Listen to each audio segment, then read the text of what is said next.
ఏంటి 7 గొప్ప నేర్చుకోవడం, 7 గ్రేట్ లెర్నింగ్స్. మనం ఈ ప్రపంచంలో ఎన్నో నేర్చుకుంటున్నాం. ఉదయం లేచినప్పుడు రాత్రి పడుకున్న వరకు అనేక ప్రాపంచిక విషయాలు అయితే నేర్చుకుంటున్నాం. కానీ పత్రిస్ గారు ఏం చెప్తాడు, గొప్పవి నేర్చుకోండి. మరి గొప్పవి నేర్చుకుంటే గొప్ప ఎక్కడ ఉంది? గొప్పవి నేర్చుకుంటే గొప్ప ఎక్కడ ఉందో తెలుసుకోవాలి. మరి గొప్ప అంతా ఎక్కడ ఉంది? ప్రకృతిలో ఉంది. మరి ప్రకృతి దగ్గర వెళ్ళి మనము ఒక కొండ దగ్గర వెళ్ళి నాకు నేర్పించు అంటే ఆ కొండ నేర్పిస్తుందా? ఒక చెట్టు దగ్గర వెళ్ళి నిలబడి నాకు నేర్పించు, ఆ చెట్టు నేర్పిస్తుందా? కాబట్టి ఎవరైతే ప్రకృతి దగ్గరగా జీవిస్తున్నారో వారి ద్వారా నేర్చుకోవడమే గొప్ప నేర్చుకోవడం అవుతుంది.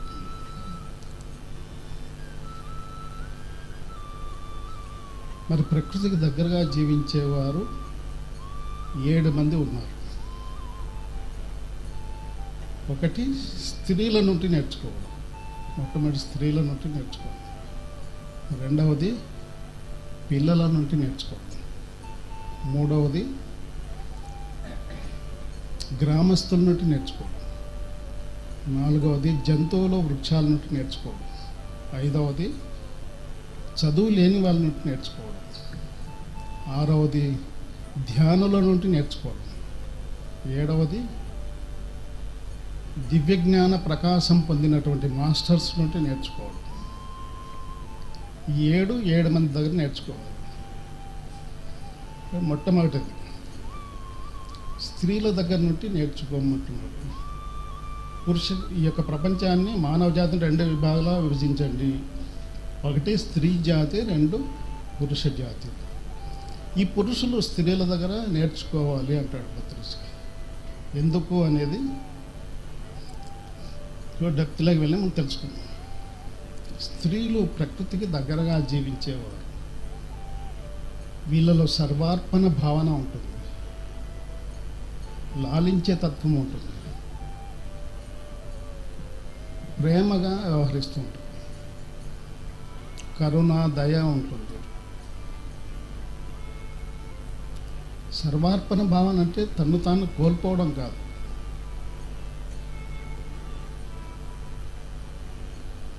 తను తాను సమర్పించుకోవడం.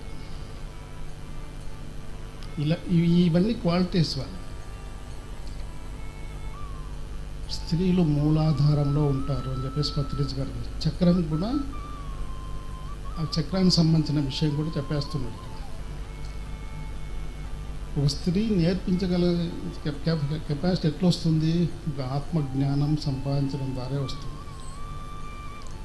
అందువల్ల స్త్రీ మూలాధారంలో ఉంటుంది అని చెప్పాడు. వీళ్ళ దగ్గర ముఖ్యంగా నేర్చుకోవాల్సిన 2 లక్షణాలు చెప్తాడు పత్రిస్ గారు. ఒకటి స్థిరత్వం, ఎలాంటి పరిస్థితుల్లో చలించని స్థిరత్వం ఉంటుంది. అదొకటి. ఇంకొకటి లాలించే తత్వం. ఈ 2 స్త్రీల ముఖ్యంగా పురుషులు నేర్చుకోవాలి అంటారు. రెండవది మరి మానవ జాతిని 2 విభాగాలుగా విభజించారు. పెద్దలు, పిల్లలు. పెద్దలు ఏమనుకుంటూ ఉంటారు? మేము చాలా గొప్పవాళ్ళం అని చెప్పేసి అనుకుంటుంటారు. కానీ మనకన్నా గొప్పవాళ్ళు పిల్లలు అంటాడు పత్రిస్. క్రైస్ట్ చెప్పాడు, until you become a child you cannot enter into kingdom of God అంటాడు. నువ్వు చిన్న పిల్లవాడి మనస్తత్వం కలిగినప్పుడే నువ్వు దేవుని రాజ్యంలోకి ప్రవేశించగలవు. మరి ఆ దేవుని రాజ్యం ఎక్కడుంది అంటే నీలోనే ఉంది, విత్ ఇన్ యూ. నీ యొక్క ఆత్మరాజ్యమే దేవుని రాజ్యం. మరి ఆత్మరాజ్యంలో ప్రవేశించాలంటే ఒకే ఒక మార్గం ధ్యానము. కాబట్టి పిల్లలు మనకన్నా ఒక జన్మ ముందు ఉన్నవారు, జ్ఞానపరంగా ఒక అడుగు ముందు, మనకన్నా ముందు ఉన్నవారు. వీళ్ళ దగ్గర పెద్దలు నేర్చుకోవాల్సిన ముఖ్యమైనటువంటి లక్షణాలు ఏంటి?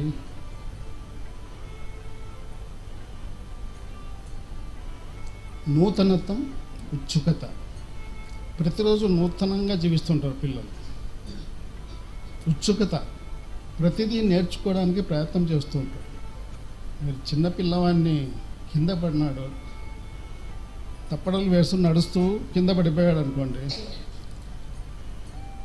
మీరు వేలు అందించండి, వేలు తీసుకోడు, అందుకోడు, వేలుని ఇట్లా తన్నేస్తాడు. వాడు స్వతహా నేర్చుకునే ప్రయత్నం చేస్తూ ఉంటాడు, ఆ ఉత్సాహం చూపిస్తూ ఉంటాడు, నూతనంగా జీవించడానికి ఉత్సుకత చూపిస్తూ ఉంటాడు. పిల్లలు స్వాదిష్టాన చక్రంలో ఉంటారు. పిల్లల్ని ఒకసారి గమనించండి, వాళ్ళ కళ్ళల్లో చూడండి, ఒక అలౌకిక ఆనందం కనపడుతుంది. వాళ్ళు మౌనంలో ఉంటారు ఎప్పుడు. పిల్లలకి పెద్దలకి చాలా తేడాలు ఉన్నాయి. పిల్లలు పక్కింటి పిల్లవాడితో గిల్లుకొని గొడవ పడినా ఒక గంట తర్వాత మళ్ళీ భుజాల మీద చేసుకొని ఆడుకుంటుంటారు. మరి అలాంటి పరిస్థితి పెద్దల్లో ఉందా? ఒకసారి గొడవ పడితే జీవితాంతం మన వ్యతిరేకత చూపిస్తూనే ఉంటాం. కాబట్టి పిల్లల నుండి పెద్దలు నేర్చుకోవాలి. ఇది రెండవ నేర్చుకోవడం. మూడవది, మరి మానవ జాతిని రెండు విభాగాలుగా విభజించాలి. ఒకటి గ్రామస్తులు, రెండు పట్టణవాసులు. గ్రామస్తుల నుండి మనం ఎన్నో నేర్చుకోవాలి. పట్టణవాసులు ఏంటి క్వాలిటీస్, వాళ్ళ దగ్గర ఉన్న క్వాలిటీస్ ఏంటి? గ్రామస్తులు, పల్లెవాసులు నిడారంబరంగా జీవిస్తూ ఉంటారు. 6 బయటలను నిద్రిస్తూ ఉంటారు. ఉదయం లేస్తానే ప్రకృతి దేవతలను ఆరాధిస్తారు. సూర్యున్నే మనం చూడలేకపోతున్నాం. ఈ ప్రపంచానికి వెలుగునిచ్చేటువంటి సూర్యుడు, ఆ సూర్యుని చూడడానికి కూడా మనకి టైం లేదు. వాళ్ళు ప్రకృతి దేవతలను ఆరాధిస్తారు. ఉదయం లేస్తేనే ఆ సూర్యుని నమస్కారం చేస్తారు, ఒక చెట్టు నమస్కారం చేస్తారు, ఒక జంతువుకు నమస్కారం చేస్తారు. ప్రకృతి దేవతలను ఆరాధిస్తారు. ప్రకృతికి దగ్గరగా జీవించే వాటినంతా ఆరాధిస్తారు.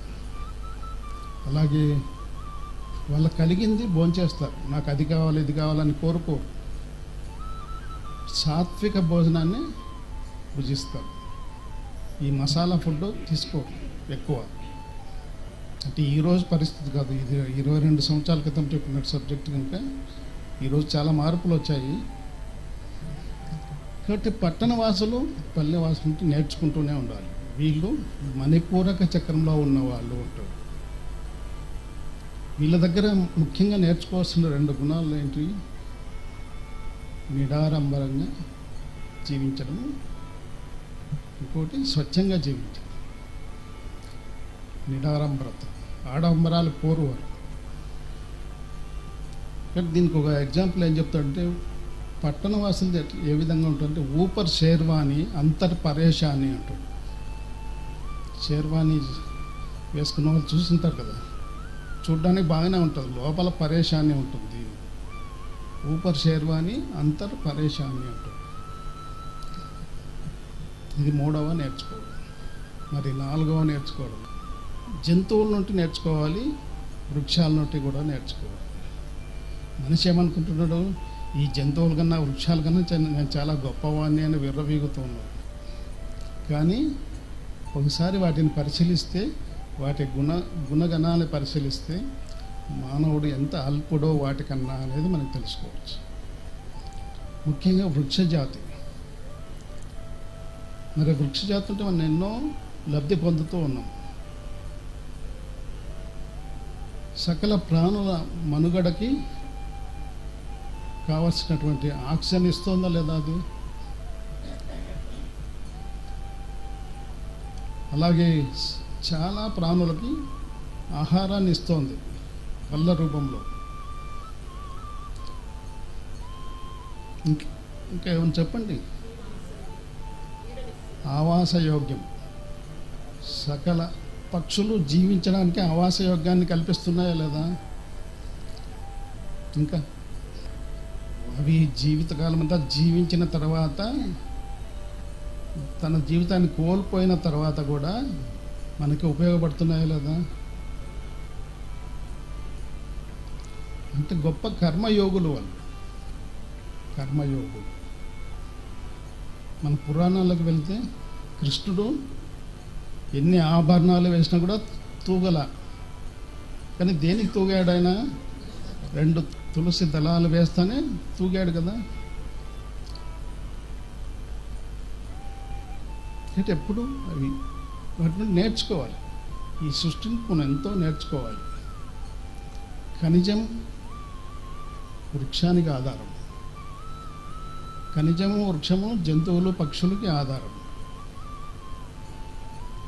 ఖనిజము వృక్షము జంతువులు పక్షులు జలచరాలు ఇవన్నీ మానవుడికి ఆధారం. ఇవన్నీ ఇవి లేకపోతే మానవుని జీవనం మనుగడ సాగలేదు. కాబట్టి ఎప్పుడూ నేర్చుకుంటూ ఉండాలి. తర్వాత జంతు జాతి అంటే ఏం నేర్చుకోవచ్చు? అవి సహజంగా జీవిస్తున్నాయి, సహజమైన ఆహారాన్ని స్వీకరిస్తున్నాయి. వాటి యొక్క సహజమైన ఆహారం ఇప్పుడు శాకాహార జంతువులకి శాకాహారమే భుజిస్తూ ఉన్నాయి, మాంసాహార జంతువులు మాంసాహారమే భుజిస్తూ ఉన్నాయి. ఆ సృష్టికర్త ఆ విధంగా సృష్టించాడు వాటిని, వాటి యొక్క సహజమైన ఆహారాన్ని స్వీకరిస్తున్నాడు. కానీ మానవుడు వాడి యొక్క సహజమైన ఆహారం శాకాహారం. ఇది ప్రతి మానవుడు తెలుసుకోవాల్సిన విషయం. సహజమైన ఆహారం శాకాహారం. మరి అంతటితో ఆగుతున్నాం మనము? మనకు అన్నీ కావాలి.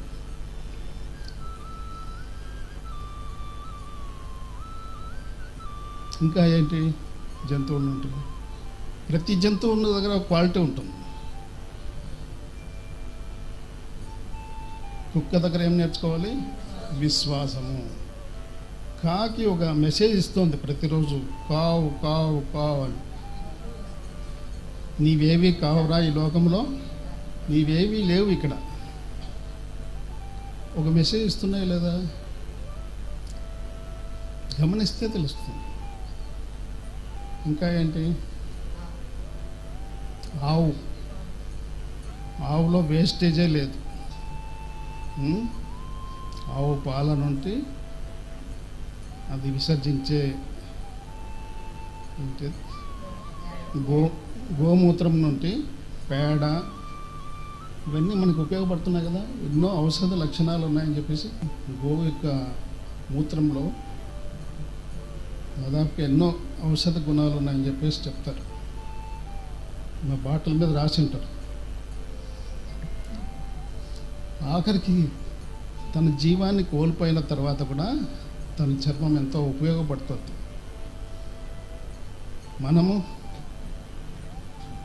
మన చర్మం దేనికి పనికిరాదు.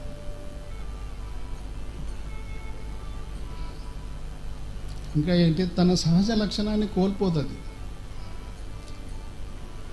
ఇంకో జంతు మీద పోరాడాలి అంటే శరీరంతోనే పోరాడుతుంది. మానవుడు అలా ఉన్నాడా? ఇంకోటి మీద రివెంజ్ తీర్చుకోవాలంటే వానికి ఆయుధాలు కావాలి. అవును, ప్రకృతిలోనే జీవిస్తుంటాయి. ఏ జంతువుకైనా ఇల్లు ఉందా? మనకి అన్నీ ఉన్నా కూడా ఇంకా ఏదో లోటు, అది లేదు ఇది లేదు అది లేదు. అందుకే బుద్ధుడు అన్నాడు, ఆరోగ్యమే పరమం లాభం. శారీరక ఆరోగ్యం మానసిక ఆరోగ్యం 2 ఆరోగ్యాలు ఉన్నవాడే పరమ లాభాన్ని పొందినట్టు. సంతృప్తే పరమం ధనం. కలిగిన దాంతో తృప్తిగా జీవించేవాడే ధనవంతుడు అని చెప్తున్నాడు. తృప్తిగా ఉండాలి. అది కావాలి ఇది కావాలని ఆర్భాటాలు చేస్తూ జీవితకాలం అంతా ఏదైతే మనకు సాధించాలనుకో దానికోసమే వెంబడిస్తూ జీవితకాలం అంతా కాలయాపన చేస్తూ వృధా చేస్తూ కానీ ఎవడు ధనవంతుడు? సంతృప్తే పరమం ధనం. తర్వాత విశ్వాసమే పరమ బంధువు. విశ్వాసం కలిగి ఉండాలి. నీ పట్ల మీకు విశ్వాసం ఉన్నప్పుడే దేన్నైనా విశ్వసించగలరు. నిన్ను నువ్వు విశ్వసించిన నాడు విశ్వమే నీ సొంతం అవుతుంది. ఇటు విశ్వాసమే పరమ బంధువు. నిర్వాణమే పరమం సుఖం అన్నాడు. నిర్వాణం, ఆ నిర్వాణం పొందడం కోసం మనం ఇక్కడంతా సమావేశమైన.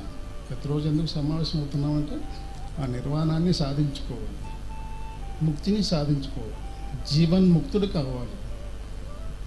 నిశ్చల తత్వే జీవన్ముక్తి అని చెప్పారు. ఆ నిశ్చలమైన మనస్సు సాధించుకోవడం కోసమే మనం ఇక్కడంతా సమావేశం అవుతూ సాధన చేస్తూ ఉన్నాం. నిశ్చల తత్వే జీవన్ముక్తి, జీవించి ఉండగానే ముక్తిని సాధించుకున్నవాడు ఈ యొక్క సాధకుడు. ఇక్కడ అనేక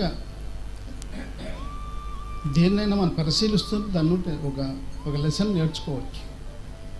ఒకటి, ఈ సృష్టిని మనం గమనిస్తూ ఉండాలి. ఈ సృష్టిలో సకల ప్రాణుల్ని గమనిస్తూ ఉండాలి. చెట్టు ఏం నేర్పిస్తుంది? చెట్టు దగ్గర వెళ్ళి మీరు చెట్టు ఏమైనా నేర్పించుంటే ఏం నేర్పిస్తుంది? కానీ ఒక లక్షణం ఉంది దాంట్లో, గొప్ప లక్షణం. మీ దగ్గర లేని లక్షణం అక్కడ ఉంది. అది ఏంటి అంటే టెలిపతి. టెలిపతి ద్వారా దాని యొక్క జ్ఞానాన్ని మీరు స్వీకరించవచ్చు. మీరు స్వీకరించాలంటే మీరు సాధన చేసి ఆ టెలిపతి పవర్ని డెవలప్ చేసుకున్నప్పుడే ఆ చెట్టు నుండి మీరు ఏదైనా ఒక మెసేజ్ తీసుకోగలరు. చెట్టు సమాధానం ఇస్తుంది.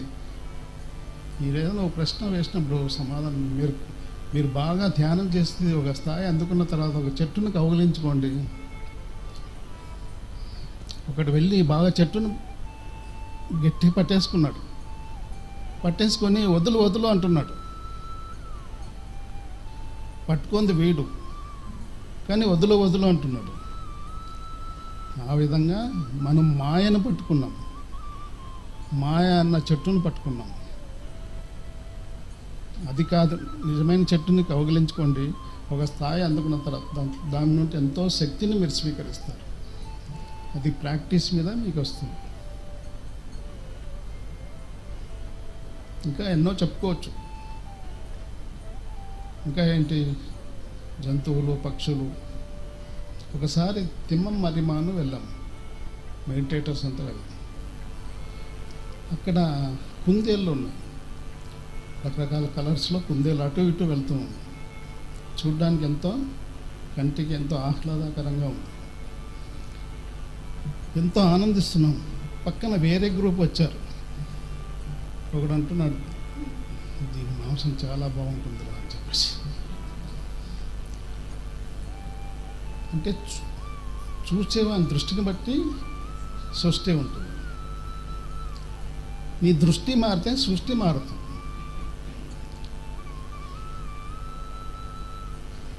అవేమి ఏమైనా హాని చేశాయా మనకి? ఏ జంతువు ఈరోజు ఎవరికి భయపడాల్సి వస్తుంది? ఒక మానవుడిని చూసే భయపడాల్సిన పరిస్థితి ఏర్పడింది. ఒక జంతువుని చూసి భయపడాల్సిన అవసరం లేదు. అలా అయితే గొప్ప యోగులంతా అరణ్యాల్లో తపస్సు చేసేవారు. ఈరోజు ధ్యానం అంటున్నా, ఆ రోజు తపస్సు. మరి ఎలా చేయగలిగారు? వాళ్ళ యొక్క తపోశక్తి ద్వారా వారి పరిధిలో ఎవరైనా ఏదైనా క్రూర జంతువులు వచ్చినా కూడా అవి సాత్వికంగా వ్యవహరించేటివి. అలాంటి పరిస్థితి ఒక మానవం చూసే ఈరోజు భయపడాల్సిన పరిస్థితి ఏర్పడింది. ఈ వృక్ష జాతుల నుండి జంతు జాతులు ముఖ్యంగా నేర్చుకోవాల్సిన 2 లక్షణాలు ఏంటంటే, ఒకటి మౌనం. అవి మౌనంగా ఉన్నాయా లేదా?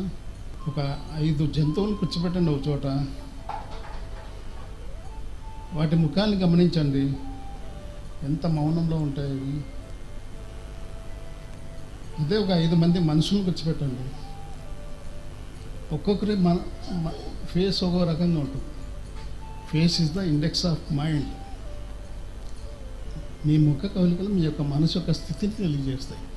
అందువల్ల ఒక్కొక్కరి మనస్సు ఒక్కొక్కలాగా ఉంటుంది కనుక 5 మంది మనసులో 5 రకాలుగా ముఖాలు 5 రకాలు కనపడతాయి. అలాగే జంతువు ముఖాలు అవి మౌనంలో అంటే ఒకే రకంగా కనపడతాయి. కాబట్టి మౌనము టెలిపతి అనేది మనం నేర్చుకోవాలి. వాటిని చూసి మౌనంగా మనం కూడా ఉండాలి. ప్రతిరోజు కొన్ని గంటలు మౌనాన్ని పాటించాలి. ప్రతి వారం ఒకరోజు నేను మౌన దీక్ష తీసుకోవాలి. కొన్ని రోజులు మౌనంగా ఉండాలి. 1996 అంతా పత్రిజ్ గారు మౌన దీక్షలో ఉన్నారు. ఒక సంవత్సరం అంతా మౌనము, ఉపవాసం, ఓన్లీ లిక్విడ్ తీసుకున్నాడు. Liquid juice, water, liquid juice 1 year అంతా. ఆ 1 ఇయర్లో ఎంతో శక్తిని సంపాదించుకున్నాను నేను అని చెప్పేసి అని చెప్పాను. మౌనంలో ఉన్నవానికే తెలుస్తుంది ఎంత శక్తిని నేను ఆదా చేసుకుంటున్నాను. కాబట్టి మౌనము, టెలిపతి అనేది మనం నేర్చుకోవాలి. ఇవి అనాహత చక్రంలో ఉంటాయి. నెక్స్ట్ ఏంటి? మరి మానవ జాతి 2 విభాగాలు విభజించాలి. చదువుకున్న వాళ్ళు, చదువు లేని వాళ్ళు. చదువుకున్న వాళ్ళు, చదువు లేని వాళ్ళు నేర్చుకునే ముఖ్యమైన లక్షణాలు ఏంటి? వాక్శుద్ధి, స్వచ్ఛత, ఈ 2 నేర్చుకోవాలి.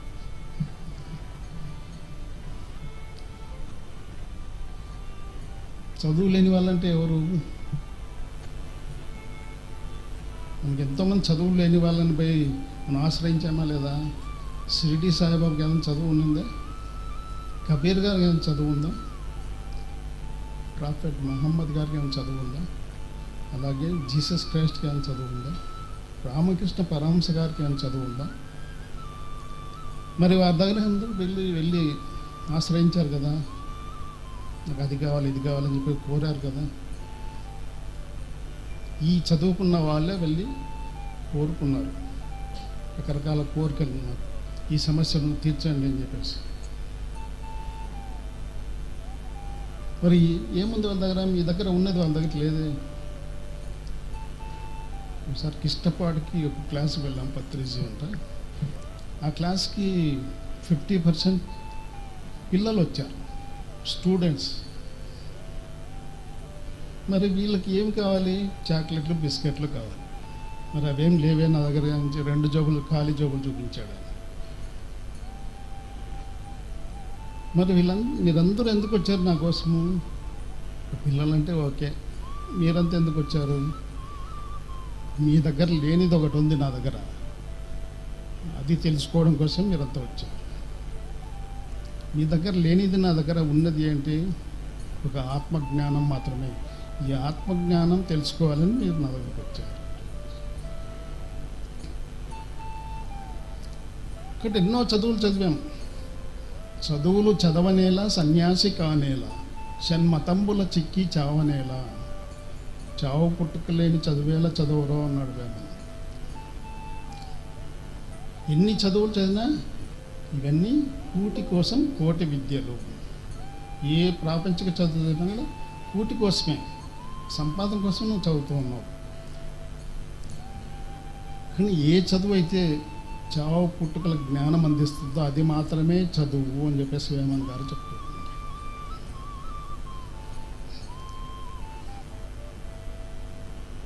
వీళ్ళు విశుద్ధ చక్రంలో ఉన్నవారు. మొట్టమొదటి స్త్రీలు మూలాధారం, పిల్లలు స్వాదిష్టానం, తర్వాత ఎవరు?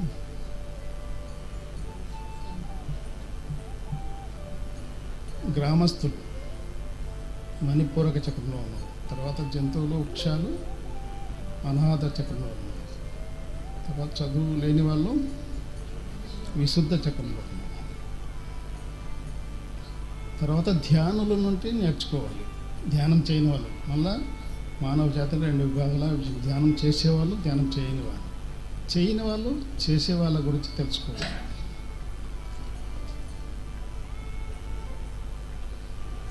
ఒకసారి చెప్పుకున్నాం, ధ్యానం చేయనివాడు పాల లాంటి వాడు. మీ ఇంట్లో ఫ్రిడ్జ్ లేదు, పాలు ఎంతకాలం నిలువ ఉంటుంది బయట పెట్టేస్తే?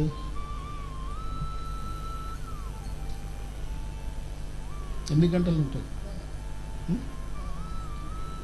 ఒక 5 అవర్స్ అనుకోండి, తర్వాత చెడిపోతాయి కదా. మరి నిల్వ ఉంచుకోవాలంటే ఏం చేయాలి? దీన్ని తోడు పెట్టుకోవాలి. ఒక పెరుగు తోడు వేస్తే ఆ పాలు పెరుగు అవుతుంది, కాంచి తోడు వేస్తే పెరుగు అవుతుంది. ఈ తోడు అంటే ధ్యానం చేసేవాళ్ళని తోడు తెచ్చుకోవాలి. ధ్యానం చేయని వాళ్ళు, ధ్యానం చేసే వాళ్ళ దగ్గర వెళ్ళి ఎలా చేయాలో తెలుసుకొని మీరు కూడా ధ్యానం చేస్తే మీరు పాలు లాంటి మీరు పెరుగు అవుతారు. మరి ఈ పెరుగు ఎంతకాలం నిల్వ ఉంటుంది? ఫ్రిడ్జ్లో లేదు, బయట ఒక 10 అవర్స్ అనుకోండి, తర్వాత పులిసిపోతుంది, తినడానికి వీలు కాదు. మరి పెరుగు ఏం చేయాలి? వెన్నగా మార్చుకోవాలి. వెన్నగా మార్చుకోవాలంటే బాగా చిలకాలి. చిలకడం అంటే బాగా ధ్యానం చేయాలి. తెలుసుకున్నావు, సాధన చేసే విధానం తెలుసుకున్నావు, ఆ సాధనలో నిమగ్నం కావాలి. 41 రోజులు నేను చేయాలి చక్కగా అని చెప్పేసి తీవ్రంగా సాధనలో మునిగిపోవాలి.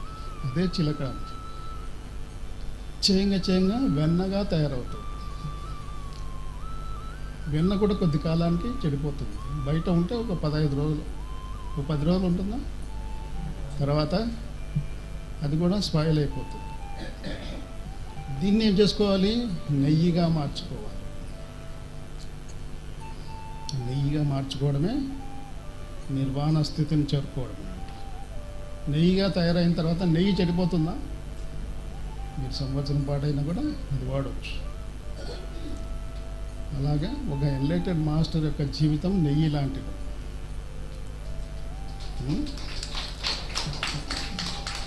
పాలుగా ఉంటే చెడిపోతాయి, పెరుగుగా ఉంటే చెడిపోతుంది, వెన్నగా ఉంటే చెడిపోతుంది, నెయ్యిగా ఉంటే చెడిపోతుందా? కాబట్టి మనం నెయ్యిగా తయారు కావాలి. అదే ఒక ఎన్లైటెడ్ మాస్టర్ యొక్క లక్షణం. కాబట్టి ధ్యానం ఎప్పుడో ధ్యానం చేసేవాళ్ళ నుంచి ధ్యానం చేయని వాళ్ళు నేర్చుకుంటూ ఉండాలి. చేసేవాళ్ళు ముఖ్యంగా వీళ్ళ దగ్గర నేర్చుకోవాల్సిన లక్షణాలు ఏంటి? ధ్యానం చేస్తూ ఉంటే మీరు మొట్టమొదట ఏం పొందుతారు? ఆలోచన రహిత స్థితి కలుగుతుంది. తర్వాత విశ్వశక్తి ఆవాహనం జరుగుతుంది. తర్వాత ఏం జరుగుతుంది? నాడీ శోధన జరపబడుతుంది.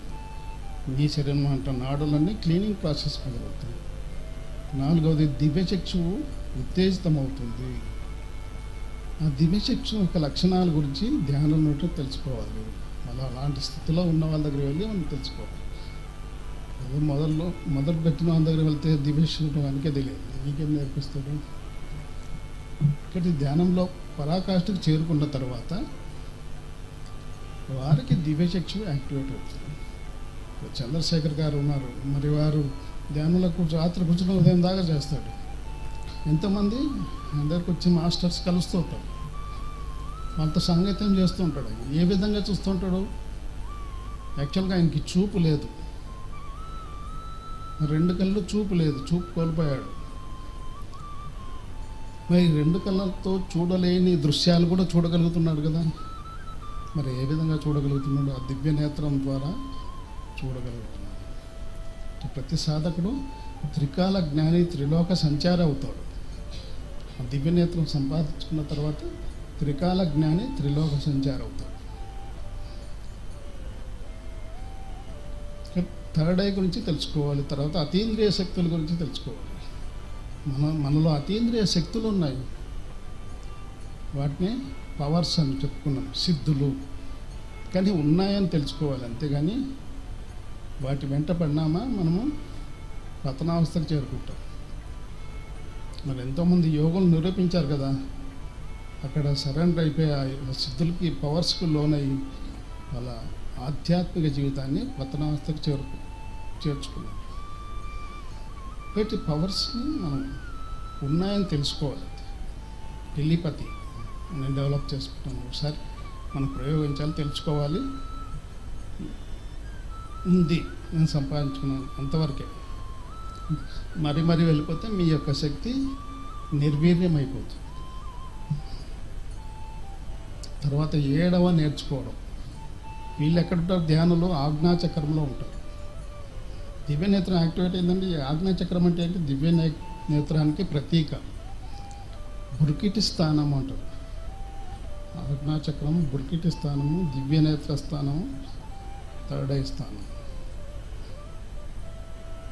మరి 7వ నేర్చుకోవడం. ఒక ఎన్లైటెడ్ మాస్టర్ ఉంటే ఎన్లైటెడ్మెంట్ లేని వాళ్ళు నేర్చుకోవడం.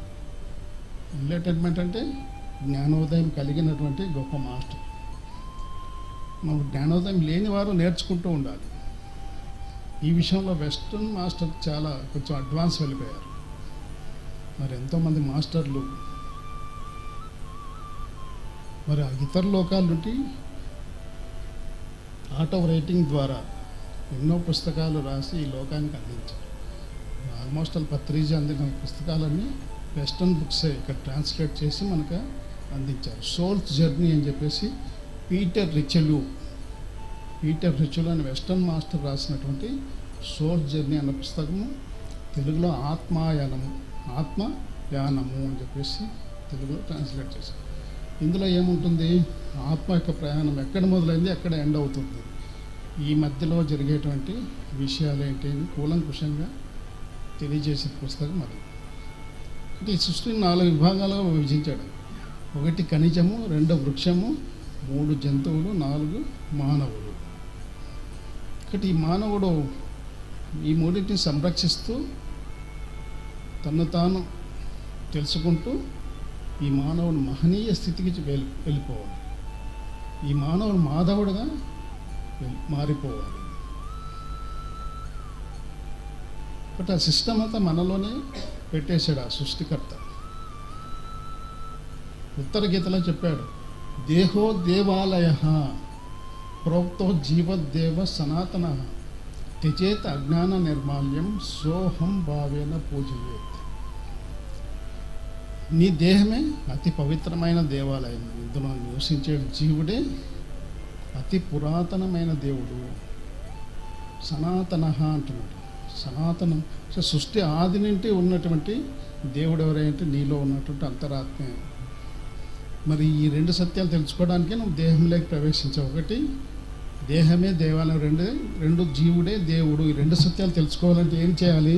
త్యజేత అజ్ఞాన నిర్మాల్యం. త్యజించు, నీ మనసులో ఉన్న అజ్ఞానాన్ని త్యజించి నీ మనసులో ఉన్న మలాన్ని తొలగించి నీ మనసును నిర్మలం చేసుకో. అప్పుడు ఈ 2 సత్యాలు నీకు బోధపడతాయి. సోహం భావేన పూజయేత్. ఇక్కడ తీసుకోవాల్సిన అర్థం ఏంటంటే సోహం, ఉచ్ఛ్వాస నిశ్వాసన ప్రక్రియ ద్వారా ఈ సాధన ద్వారా సాధన చేసి తెలుసుకో అని చెప్పేసి తెలియజేస్తున్నాడు. మహనీయులంతా ఎన్నో చెప్పేశారు. ఇంత గొప్ప సబ్జెక్ట్ అందించినటువంటి బ్రహ్మశ్రీ సుభాష్ పత్రి గారు ఒకసారి గట్టి క్లాస్ కొడతాం.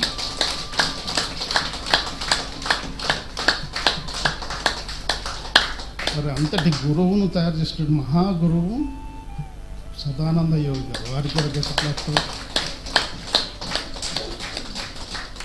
ఎప్పుడో 25-30 సంవత్సరాలు కిందట చెప్పిన సబ్జెక్ట్ మనం ఈరోజు చెప్పుకుంటున్నాం. పత్రిజీ గారు చెప్పిన సబ్జెక్టు చెప్పుకోవడానికి చక్కటి ప్లాట్ఫామ్ అందించినటువంటి పాండురంగ గారికి, మేడం గారికి రాసుకోవడం.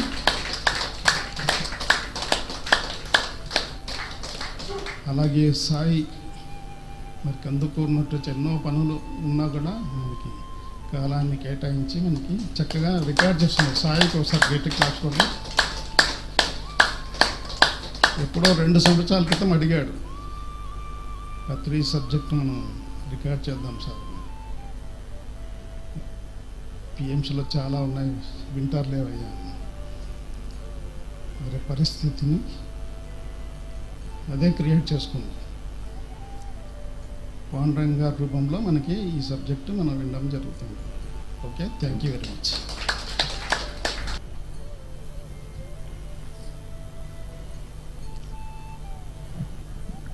బ్రహ్మశ్రీ సుభాష్ పత్రిజీ గురుగారికి, గురు దంపతులకు ఆత్మ ప్రణామాలు.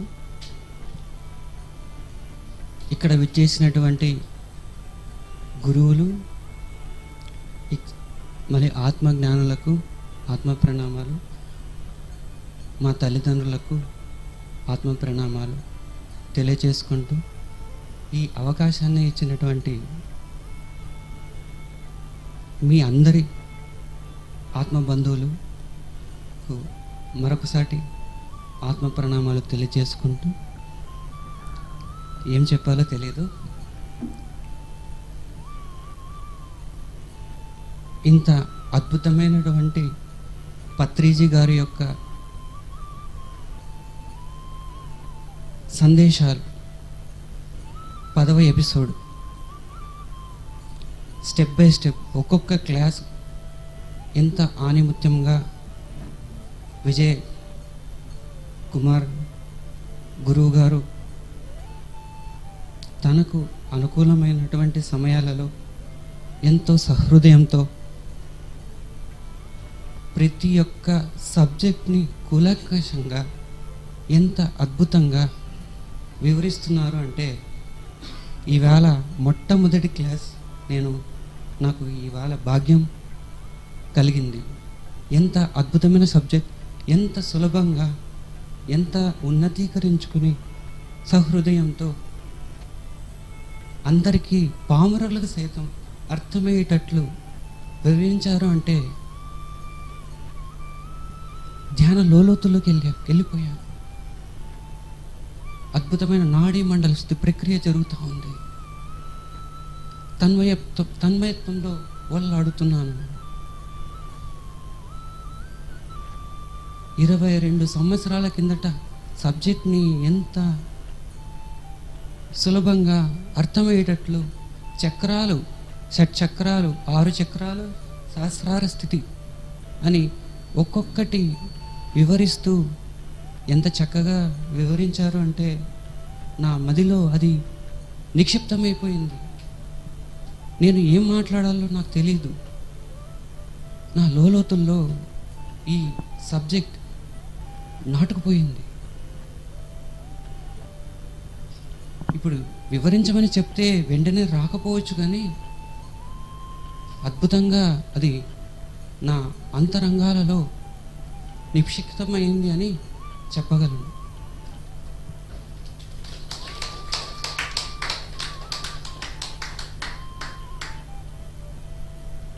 ప్రకృతితో మమేకమయ్యి ప్రకృతిలో ఉన్నటువంటి 7 వ్యవస్థలను ఒకరి నుంచి ఒకరు నేర్చుకోవాలని ఎంత అద్భుతంగా వివరించారు అంటే, మరి ఇంకొకసారి చెప్పాలంటే మరి నేను 2-3 సార్లు వినాలి. అంత గాఢంగా లోతుల్లో అది నిక్షిప్తమైంది. మరి వేమన పద్యాలు, అందులో వేమన తెలిపిన విషయాలు, తర్వాత పత్రిజీ గురువు గారు చెప్పినటువంటి ఆత్మ జ్ఞాన పరిధి ఎంత విస్తారంగా ఉంది. ఇక్కడ నేను మాట్లాడట్లేదు సార్, నాలో తన్మయత్వం మాట్లాడుతుంది. మరి మనమందరం ఇంత అద్భుతమైనటువంటి సబ్జెక్ట్ని అందుకుంటున్నామంటే మనం ఎంతో భాగ్యం చేసుకొని వచ్చాము. మరందరికీ మరొక్కసారి వినమ్రంగా చప్పట్లు జేజేలు కొట్టుకుంటూ